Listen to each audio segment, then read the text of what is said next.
Yo, check! Magandang araw sa inyong lahat. It's your boy, Haley1. At andito na naman tayo ngayon sa panibagong balitang hip-hop. So yun, ang title ng bibigyan natin ng reaksyon ay Price Tag Naghamon. Bugoy na Koykoy, handa na? Aba, mukhang maglalaban sila sa Battle of the YouTuber, no? Abangan natin yan, syempre. At bago natin to simulan, sa mga hindi pa nakapag-subscribe sa aking YouTube channel, mag-subscribe na kayo. At pindutin nyo na rin yung notification bell para updated kayo sa mga bago kong ilalabas na video. At yun, maraming salamat sa suporta nyo. At syempre, higit sa lahat, subscribe nyo rin to si Utol Cyberplex, no? Yan, sa kanya lang galing tong video na to at bibigyan natin ng reaksyon, no? So yun, simulan na nga natin to. Huwag na natin tong patagalin pagkatapos ng intro.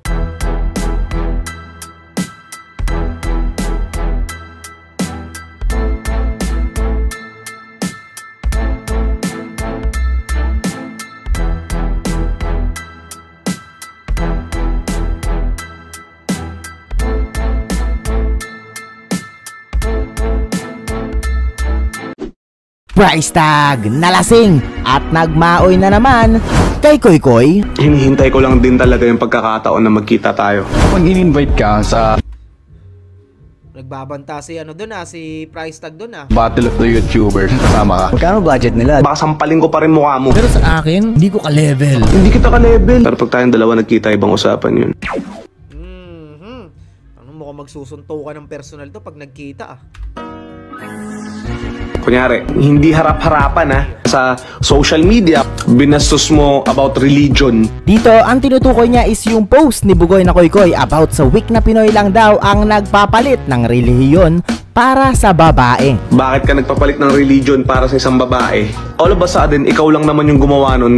And then, pagkakalabitin mo, pamumukhaan nila na parang hindi naman ikaw yung, hindi kita ka-level, hindi kita pinapansin. Ito naman ay yung time na na-trigger siya at nag-react. Tapos sinabi lang ni Bugoy na hindi para sa kanya yon, kahit na laki kang kalye. Kung hindi mo man pinipinpoint yung taong yun, ang pinipinpoint mo yung mga klaseng tao na katulad nung taong yun. So ayan na, nagalit. So sa madaling salita, kinakainis niya lang talaga yung hindi pag-amin ni Bugoy. You know why?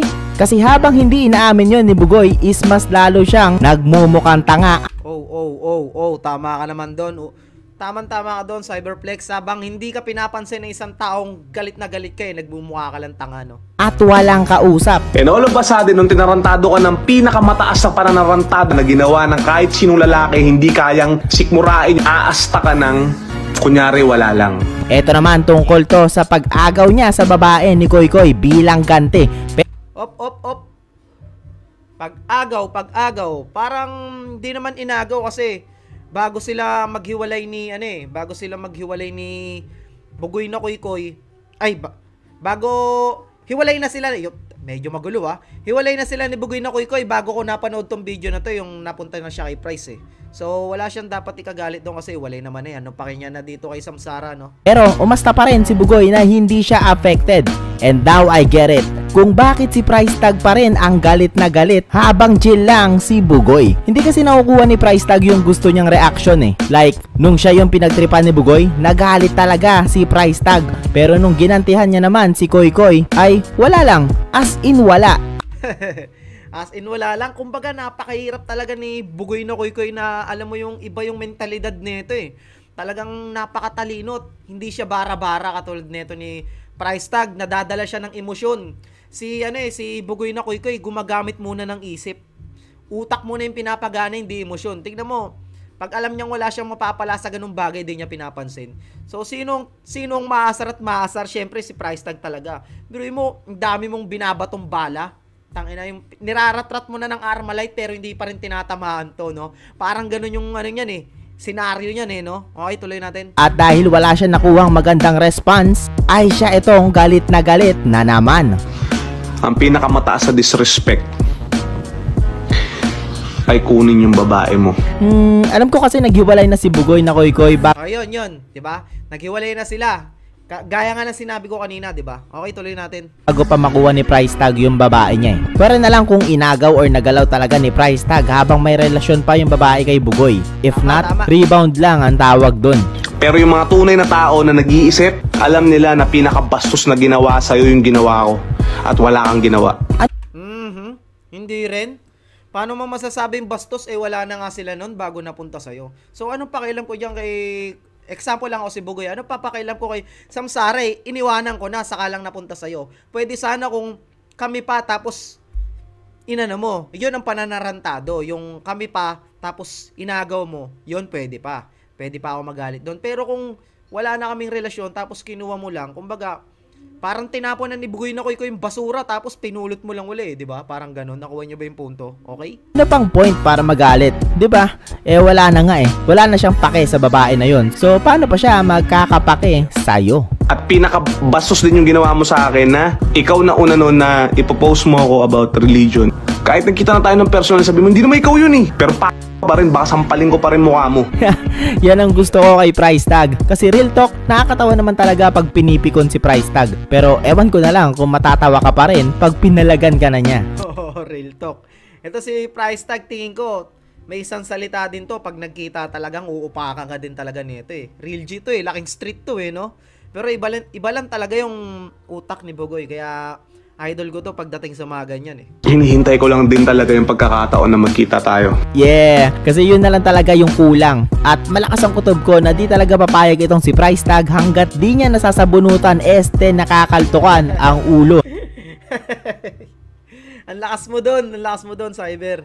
Kokotongan kaya sasabunutan. Ni Koy Koy. Dahil ang 1xBet ay nag-feature ng mga NBA, PBA at eSport games na pwede mong tayaan. Pwede ka mag-deposit gamit ang GCash, Paymaya at even crypto coins. Ang minimum na GCash deposit ay 50 pesos lamang. Check out the description of this video at pindutin ang link para makapag-register at gamitin ang aking promo code na CyberFlex para makakuha ng up to 7,000 pesos. 1xBet, baka naman. Pwede naman dito sa channel ko kahit maliit pa lang. Charot. Sabi mo, hindi kita ka-level. You wish gold, platinum, gold. And the rest is history. Dito wala akong ibang masasabi, kundi congrats. Wala akong dapat patunayan, pero syempre masakit sa akin sabihin na hindi ako ka-level you wish. Like, come on bro. Lesson learned bro. Sa lahat ng mga nananagasa. Tapos, pag hindi kaya, biglang kakambyo, ito lang. Huwag kayong babangga sa taong hindi nyo kaya. Lalo na kung usapang dati. Kasi isang ubo lang si Bugoy nun Pero ngayon, nagtitraining na siya ng boxing. Nax. Ano nag-training kayo na talaga ang Nagtitraining na, mukhang handa na rin talaga kay Price Tag to, no? boxing? Alam mo, hindi ko pinapaalam to kaso tinanong mo lang, malalaman na talaga. Oo. Yeah. Nata-training ka talaga. Yeah, iti-training kami mga tropa, nati-training kami. Kapag in-invite ka sa Battle of the YouTubers, kasama ka. Oh, magkano budget nila, di ba? Magkano ang budget nila?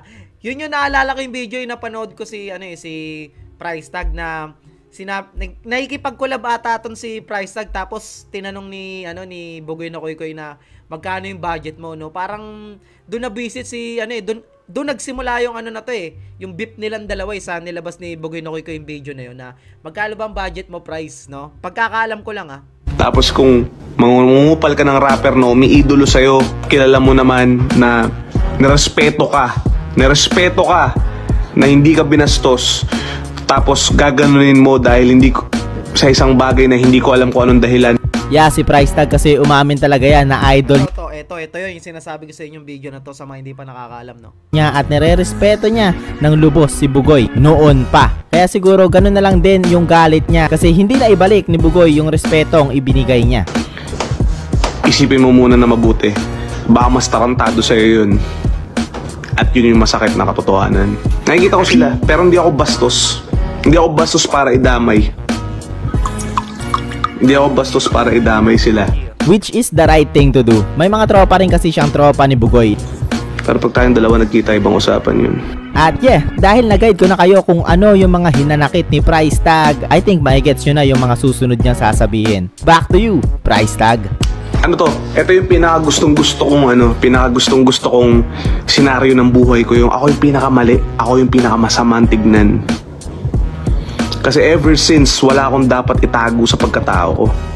Nakuha ko lahat to Nang hindi nagpapakabait. Kahit kupal ako, nakuha ko. Oo, tol, wala naman ako ilang kasi sanay naman ako sa squatter eh. Sanay ako sa hood, sanay ako sa streets. Although sa Tondo, hindi naman na squatter dyan kasi maganda ng lugar yan eh. Pero sanay ako sa kalye, pre. Sanay ako sa kalye, lumaki ako dyan. Alam mo yun, lumaki ako sa hirap, pare. Sabi nga nila eh, madaling magtunog mayaman pero mahirap maging totoong mayaman. Shit. Totoo naman yun, totoo naman yun. Sabi nga nila eh, alam mo ba na ginawa nila yun, sila dyan nila yun, na para i-cover up yung mga bagay-bagay. I-cover up yung ginawa mo, i-cover up yung pag-iwan sa kanya ng babae.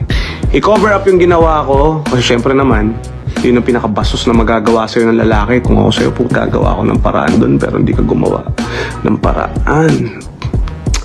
At yung iniwang Parang pinipiga talaga ni price tag na mauga si Bugoy na Koy no. ng babae, yun ang pinakamasakit kasi pinamumukha mo na ikaw yung pinakamalupit, talagang hindi ka iiwan, ikaw yung talagang daddy.